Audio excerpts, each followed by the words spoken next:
ang Ginoo manaa kaninyo. Kinutlugikan sa Ebanghelyo sumala ni San Lucas.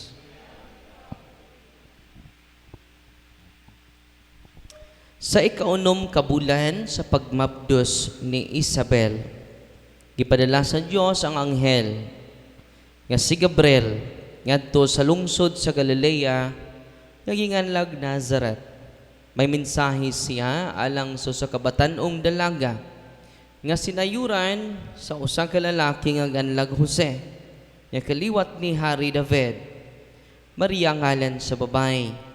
Miadto ang anghel kaniya og mingon, paglipay, ang Ginoo nag-ubayn og nanalangin kaninmo pag-ayo. Nalibog pag-ayo si Maria sa pagkabati niya sa mensahe sa anghel, nga nagpalandong siya kung unsa ang kahulugan sa iyang mga pulong.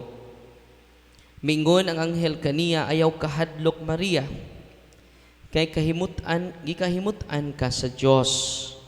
Magmabdos ka o manganak og lalaki, ug ganlan mo siya Jesus. Mahimo siyang inila ug tawgon siya nga anak sa Dios, nga labing halangdon. Ang Ginoong Dios maghimo kaniyang hari sama sa iyang katigulangan nga si David, ug mahimo siyang hari sa makaliwatan ni Jacob hangtod sa kahangturan, og dili gayud matapos ang iyang gingharian. Si Maria mingon sa anghel, ulay ako busa-unsaon man pagkahimo niini. Ang anghel mitubag, mukunsad kanimo ang Espiritu Santo, ug magpabilin ang gahom sa Dios diha kanimo. Tungod niini ang balaan nga bata, tawgon nga anak sa Dios. Inumdumi ang imong paryente nga si Isabel. Gingon nga dili na siya mo anak, apan karon ikaunom na kabulan ang iyang pagsabak. Bisag tigulang na siya kaayo, kay walay dili mahimo sa Dios. Mingon si Maria, sulugoon ako sa Ginoo, mahimo unta kanako ang imong gisulti. Og mibiya ang anghel kaniya. Ang ebanghelyo sa Ginoo. Magandang tanghali bayan. Sino ba ang pinakamalayo ngayon? Saan? Sa? Ano? Buena Vista, Bohol? Sa Bulang. No? Dipolog? Oh, layo. Cebu? Ano? Pagadian? Bulacau? Bulacan. No? So, Cebu. Welcome sa Butchol. So ngayon, kaninang umaga, may sinusolim ako. At yung sinusolim natin ay umaabot na siya ng 2 taon. Hindi pa lumayas yung mga demonyo. No? 2 taon na. Bakit hindi pa lumayas yung mga demonyo? Kapag consecrated yung mga pasyente. Paano ba makonsecrated yung pasyente? Kung yung mga ninuno natin, grabe pag-enjoy sa kapangyarihan na taglay nila. Example, high rank yung mga demonyo na sa likod sa paggamot nila. No? May kapalit po yun, hindi po yun libre. Ulitin ko hindi po yan libre. Yung mga power ninyo na na-enjoy ninyo sa mga occult na paraan, sa mga espiritu na hindi galing sa Diyos, galing sa espiritu sa kuweba, galing sa espiritu sa sementeryo, galing sa espiritu sa mga habak ninyo, may bayad po yan. At ang bayad, until 4th generation. Grabe, no? So, yan ang rason. Kaya nga, lagi kong inuulit na we need to renounce everything. Para hindi na natin mapasa ba yan, Father? Hindi exact hindi po yun exact term yung pagpasa dahil hindi mapasa yung curses. Hindi mapasa din yung kasalanan. Ang theological reason sa mga season exorcist, bakit naapektuhan yung apo kung hindi napasa? Hindi po napasa. Ang kanilang theological explanation ay ganito. The evil spirits dominate to your bloodline. Yung blood ng apo mo galing sa'yo. So, ang domination sa evil spirit in the bloodline. Hindi napasa yung curse. Kaya nga may term tayong generational curse, generational sins. But hindi natin unawain na pasa yon. Ang kahulugan pala doon, demons dominate your bloodline. Uy. Kaya nga, marami sa atin na hindi natin maintindihan yung sarili natin because of the domination of that evil spirit rooted from our great lolo. Di ba kitang taga Bohol, kaliwat ni Daguhoy? Nga di masakpan, kay doon na siya'y dagun sa hangin, doon na siya'y dagun sa tagulilom. So all of us should renounce solemnly, pati na itong naghumili. No? Kanina, 2 years na kami. Pero malaki na yung improvement niya. From 1 to 10, the highest is 8. So nandun pa yung 2%. Bakit? Because of the legal hold of the evil spirit. Alam nyo, kung wala kang pasyensya, huwag ka nang magsali sa ministering ito. Wala kang pasyensya. Just imagine 2 years. At alam nyo ba, kanina, ito po yung nangyari kanina. Ipopost ko ito mamaya. No?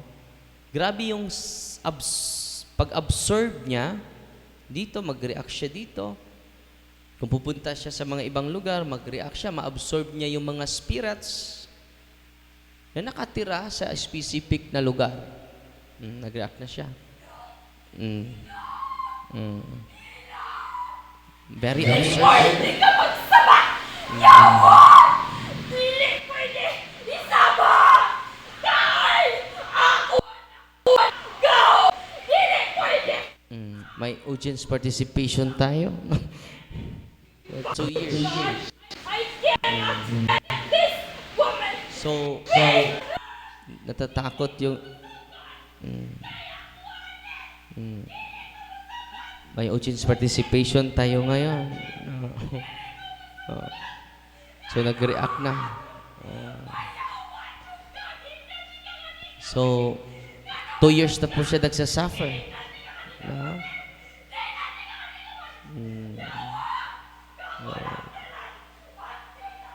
No, papatayin daw kayo lahat. Kanina, papatayin ka namin. Priest. No. Priest, priest, you will die. So, may audience participation tayo ngayon. 2 years na po. Pero, grabe na yung kanyang improvement po. Dahil nung una, hindi siya makabasa. Since 2014. Pero ngayon, makabasa na po siya. Pero grabe yung pagka-absorbent niya ngayon. So, ang pinufokusan ko yung closing the chakra points. No? Nagagalit yung demonyo. Bakit? Hindi niya gusto na malalaman natin. Nagtatago sila eh. Uy. Nagtatago sila sa mga albularyo. Nagtatago sila sa mga okultista. Natatakot ba kayo? Uy. Yung mga demonyo, bakit nag-react sila? Lagi na po yan, halos araw-araw from Thursday to Sunday. Mag-object. Nindot nindirik kay doon natay makita. Nga di makita. Kanina, while I'm doing the closing the psychic ability, hindi ko minention siya, pero nag-react, di ba? So sinabihan ko yung pasyente, magsagawa tayo ng series of soling closing of the chakra points. Yan ang grabe sa kanya, grabe ka observant siya. So, sabi niya sa akin, "Please, you will die." Matay naman talaga ako. No? Pero kailan, hindi ko alam. No? "Stop your prayers. They are causing us unbearable pain." Ano sabi niya? "They are causing us unbearable pain." So, saan siya natutorture? Sa dasal ng ating simbahan. Kaya nga, tinuturuan namin kayo. Amen? Ganun, yan ang mangyayari. Ang mga demonyo sisigaw at lipat.